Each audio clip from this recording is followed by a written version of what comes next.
മോനെങ്ങനെയുണ്ട് ചേച്ചി? ഇപ്പൊ കുഴപ്പമില്ല. ഭക്ഷണത്തില് വിഷം കലർന്നു എന്നുള്ള സത്യ. അത് ചെയ്ത ആള് കുറ്റം ഏറ്റുപറയുകയും ചെയ്തു. പക്ഷെ ഞങ്ങളുടെ സങ്കടം എന്താണെന്നറിയോ? നിങ്ങളെപ്പോലുള്ള സാധുക്കളുടെ വീട്ടില് അങ്ങനൊരു ദുരന്തത്തിന് ഞങ്ങൾ കാരണക്കാരായല്ലോ. അങ്ങനെയൊന്നും പറയണ്ട രാധിക.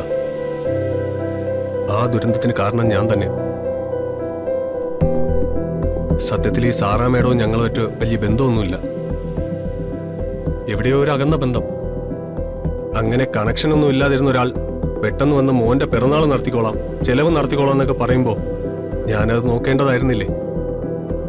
ഞാനിടയ്ക്ക് ചോദിച്ചതാ, അപ്പൊ അച്ചായൻ എന്നാ പറഞ്ഞെന്നറിയോ? മോന്റെ കാര്യമല്ലേടി, നടന്നോട്ടേന്ന്. അത് കഴിഞ്ഞ് കണിമംഗലത്ത് പോയി പരമേശ്വരൻ സാറിനെ ക്ഷണിക്കാനായിട്ട് എന്നോട് പറഞ്ഞു. അപ്പോഴത്തെ പൊട്ട ബുദ്ധിക്ക് എനിക്കൊന്നും തോന്നിയില്ല. അവരിപ്പോ താമസിക്കുന്ന സ്ഥലത്തല്ലല്ലോ, അതുകൊണ്ടായിരിക്കും വിളിക്കാൻ പറഞ്ഞതെന്നാ കരുതിയത്. പക്ഷേ ഇങ്ങനെ ചതിക്കാനാണെന്ന് കരുതിയില്ല. പായസത്തിൽ വിഷം ചേർത്ത് ചന്ദ്രിക അവരെ കൊണ്ടത് ചെയ്യിച്ചാണെന്ന് പറഞ്ഞിട്ടുണ്ട്. സാറയുടെ കയ്യിൽ ഇപ്പോൾ പണമുണ്ട്. ആ പണം കൊടുത്താൽ കിട്ടുന്ന അധികാരമുണ്ട്. ചിലപ്പോ അവരിതിൽ നിന്നൊക്കെ രക്ഷപ്പെടുമായിരിക്കും. പക്ഷേ ഞങ്ങൾക്ക് നിങ്ങളെ കണ്ടൊന്നും സംസാരിക്കണമല്ലോ. സത്യം പറഞ്ഞ ഇപ്പഴാ അന്തസ്സോടെ നിങ്ങളുടെ മുഖത്ത് നോക്കി നിൽക്കാൻ പറ്റുന്ന. ഓട്ടെ, ഞാൻ നിങ്ങളോട് കാല് പിടിച്ച് മാപ്പ് ചോദിക്കോ? പക്ഷെ എന്റെ മോനെ വിഷം കൊടുത്ത് കൊല്ലാൻ നോക്കിയ അവളെ ഞാൻ വെറുതെ വിടില്ല. മോനെ ആശുപത്രിയിൽ നിന്ന് ഇറങ്ങിയ അവരെ കാണണം, അവരുടെ കഴുത്ത് വെട്ടണമെന്നൊക്കെ പറഞ്ഞ് നടക്കുക. വേണ്ട, അവരെ തെരഞ്ഞെടുന്ന് ചേട്ടന്റെ ജീവിതം നഷ്ടപ്പെടുത്തണ്ട. അവർക്കെതിരെ ഇപ്പൊ നിയമപരമായിട്ടുള്ള അന്വേഷണം നടക്കുന്നുണ്ട്. ചേട്ടൻ അതിന്റെ കൂടെ നിന്നാ മതി. ചേട്ടൻ സാറൊക്കെതിരെ ഒരു പരാതി എഴുതണം. ഞങ്ങളത് ACPക്ക് നേരിട്ട് കൊടുത്തോളാം. പറ്റോ? അതെന്ത് ചോദ്യമാ? പരാതി തരണോ അതോ നേരിട്ട് വരണോ? എവിടേക്കാണെങ്കിലും വിളിച്ചോ.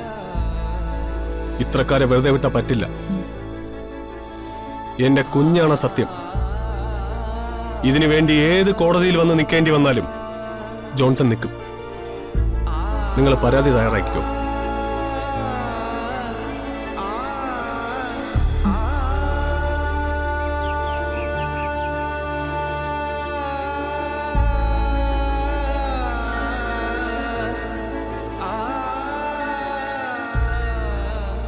Hello, good morning madam.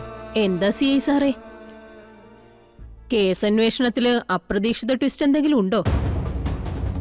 പെട്ടുപോയിരിക്കുന്നത് നിസാരക്കാരല്ല, അതുകൊണ്ടാ ചോദിക്കുന്നേ.